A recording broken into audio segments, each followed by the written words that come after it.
turn, and I'd like to bring another spin onto the dialogue here this morning. First of all, we are from the Human Rights Commission involved with SAHRC through a number of relationships. One that is brought through the MOU that we've had with you, and there's a new one in work in progress in which we are working with SAHRC that we will very soon sign a new MOU. Part of what will be included in the MOU is the whole issue of training at an academy level, so that they're going to be in the recruitment, in the training of police per people, that at least they be sensitized to the human rights and you train at that level. I'll give you an example.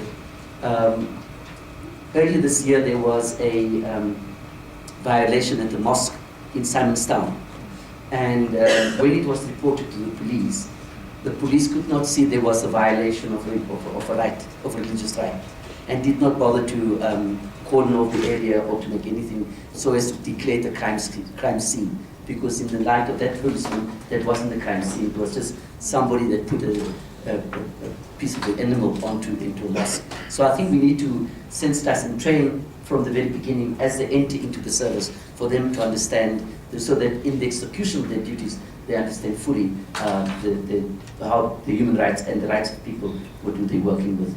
The second thing is the issue around,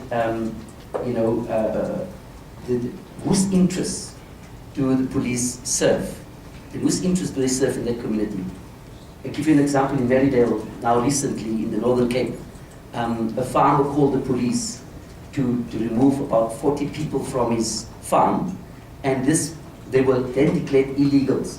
But these 40 people were actually working for the farmer, and instead of paying them, he called the police, and the police removed them from the farm and had them arrested. The magistrate obviously struck off the roll.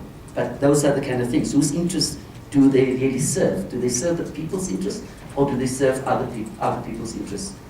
Because power in the community does play. If you're poor, you don't have the power, you don't have influence into what the direction should be. So in there also, rights are being violated.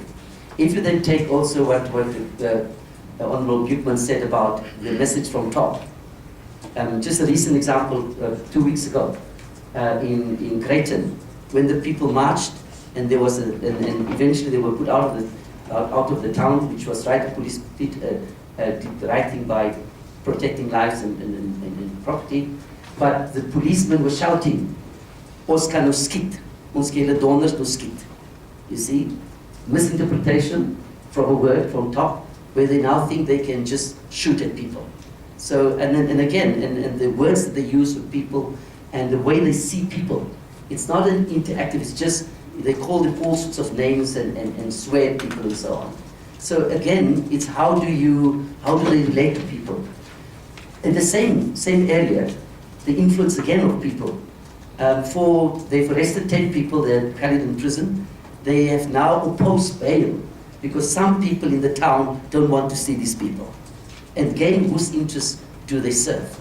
And the bail conditions are so, the one person lives literally 50 meters away from town, but one of his conditions is he should not be in the town. I mean, whose interests do they serve? If you then also think about, the trust or the mistrust between police and communities, the mistrust between. If you go into Hanover Park, recently we had a meeting with the women in Hanover Park, and out of the 120 women, 40 women stood up and said, in the last week and a half, month and a half, each one of us lost a child through gang violence. And we asked them about what's the police doing. They said, don't talk to me about that police station, because we go, and when we go and report, we are even afraid to mention people's name, because somebody from that police station will let the gangsters and the gang lords know who came to the police to report. So the issue of trust between communities and the police.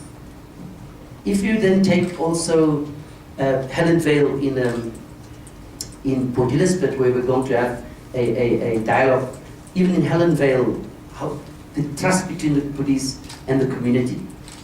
And people are always suspicious of police. In Platfontein outside Kimberley, there's a Kwe and a Ku Khoisan community. The trust is completely broken because they say when they go to the police station, there's nobody, there's not even a policeman or police officer that speaks their language. And in the whole process, the rights of that person that arrested gets violated throughout because that person cannot explain himself in court, in the statement, and in court.